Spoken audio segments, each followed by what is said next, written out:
સમાચારમાં આગળ વધીએ તો રાજ્યમાં જ્યાં એક તરફ નકલીની ભરમાર છે તે વચ્ચે અરવલ્લીથી અહેવાલ પ્રાપ્ત થઈ રહ્યા છે। હવે નકલી એએસઆઈનું કારસ્તાન સામે આવ્યું છે। બાયડના આંબલીયારાના યુવકનું કારસ્તાન નકલી આસિસ્ટન્ટ સબ ઇન્સ્પેક્ટર બની છેતરપિંડી કરી છે।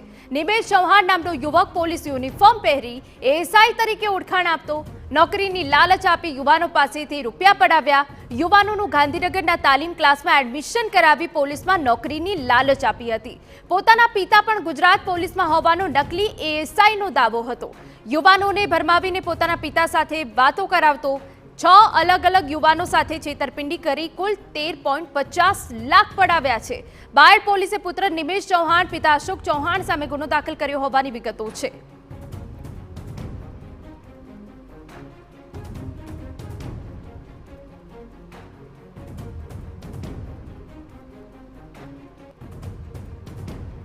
हमारा संवाददाता अवनीश गोस्वामी વધુ વિગતે વાત કરવા જોડાયા છે।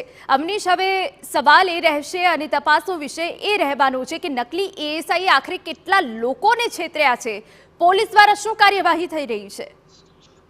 હાલ તો બાયડ પોલીસ દ્વારા આ અંગેની તપાસ હાથ ધરવામાં આવી છે। જે પ્રકારે ફરિયાદની અંદર જે સામે આવે છે તે લગભગ 6 જેટલા યુવકો જે છે તે પ્રથમ તો સામે આવે છે કે આ 6 યુવકોની પાસેથી અલગ અલગ રકમ પડાવીને લગભગ 13,50,000 જેટલી રકમ જે છે તે કુલ મિલાવીને પડાવી લીધી હતી। પિતા પુત્ર બંને પોલીસમાં હોવાનું જણાવવામાં આવ્યું હતું ને આ રીતે આ 6 યુવકોને વિશ્વાસમાં લેવામાં હતા। 6 યુવકો જે છે તે બાયડ અને આસપાસના તેની આસપાસના ગ્રામ્ય વિસ્તારના યુવકો હતા અને તેમને સમજાવવામાં આવ્યા હતા કે તે પોતે પોલીસમાં છે। તેમના પિતા જે છે તે એડી ચૌહાણના નામે સુરત પોલીસમાં ફરજ બજાવે છે અને ત્યાં પોલીસ ઇન્સ્પેક્ટર છે। આ પ્રકારની વાર્તાઓ રજૂ કરવામાં આવી હતી। જ્યારે જે નિમેશ નામનો જે યુવક છે તે પોતે પણ એએસઆઈ કક્ષાનો પોલીસની અંદર અધિકારી હોય તે પ્રકારની વાતો કરી હતી અને તે વારંવાર પોલીસના યુનિફોર્મ પહેરીને આવતો હતો। પોતાના સોશિયલ મીડિયાના એકાઉન્ટમાં પણ આ જ પ્રકારે તસવીરો જે છે તે પોલીસ યુનિફોર્મ સાથેની રાખતો હતો ને જેના કારણે આ યુવકો જે છે તેના વિશ્વાસમાં આવ્યા હતા।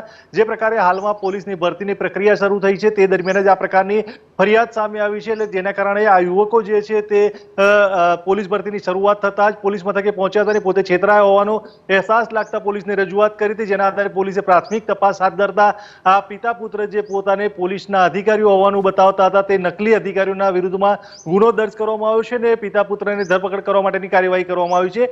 આ બંને યુવકો જે બંને પિતા પુત્ર છે તે ઝડપાઈ જાય ત્યારબાદ શક્ય છે કે અન્ય આ 6 યુવકો સિવાય કેટલા લોકોને પોતાની જાળમાં ફસાવ્યા હતા, કેટલા લોકો પાસેથી પૈસા મેળવ્યા હતા અને અન્ય કેટલા પ્રકારની લાલચો આપી હતી, તેમનું નેટવર્ક કેવા પ્રકારનું હતું। સુરતમાં નોકરી કરતા હોવાની વાત કરી હતી એટલે કે સુરત કે અન્ય કોઈ વિસ્તારમાં પણ આ જ પ્રકારે કોઈને પોતાની જાળમાં ફસાવીને તેમની પાસેથી પણ રૂપિયા પડાવ્યા હતા કે કેમ, આ તમામ સવાલોના જવાબ મેળવવા માટેનો પ્રયાસ જે છે તે બાયડ પોલીસ દ્વારા કરવામાં આવશે।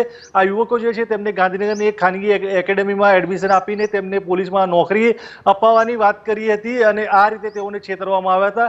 શક્ય છે કે ટૂંક સમયમાં પોલીસ તે બંને આરોપીઓને ઝડપી લે અને ત્યારબાદ આ પ્રકારની વધુ જે ખુલાસા છે તે થઈ શકે તેમ છે।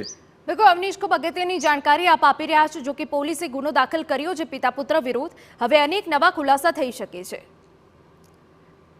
તો આ તરફ જે રીતે પોલીસ દ્વારા પિતા પુત્ર સામે ગુનો દાખલ કરવામાં આવ્યો છે, જો કે ઝડપાયા બાદ હજુ નવા ખુલાસા થઈ શકે છે।